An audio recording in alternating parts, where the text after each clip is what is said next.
મિત્રો અમે અત્યારે છે ને ફરી રહ્યા છીએ નખી લેક ઉપર અને સુંદર નજારો તમે જુઓ નખી લેકનો. અને નખી લેકનો ઇતિહાસ તમને કહું ને તો બાલમ રસિયા હતો ને એમણે છે ને આ ઝીલને નખ દ્વારા ખોદી હતી.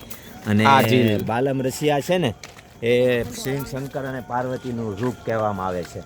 તો એમણે એ રાક્ષસનો નાશ કરવા માટે એક આ ઝીલને છે ને એમના નખ દ્વારા ખોદેલી હતી. અને અત્યારનો સુંદર નજારો એકદમ ઠંડીનો ચમકારો થોડો થોડો શરૂ થઈ ગયો છે. તમે લોકો જો અત્યારે ફરવાનું પ્લાનિંગ કરતા હો ને તો કપડાં છે ને ઠંડીના કપડાં લઈને આવજો. તો ઠંડીના કપડાં લઈશો તો થોડોક આપને ગરમાળો રહેશે ને ત્યારે થોડી ધ્રુજારીની શરૂઆત થઈ ગઈ છે.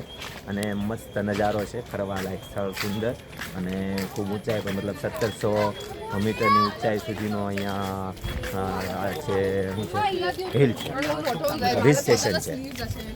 1700 મીટર એટલે 5000 ફૂટ આસપાસની ઊંચાઈ ઉપર આવેલું આ હિલ સ્ટેશન છે. અને રાજસ્થાનની બોર્ડર અને ગુજરાતની બોર્ડર રાજસ્થાનમાં જ છીએ. તો મસ્ત નજારો છે. Thank you.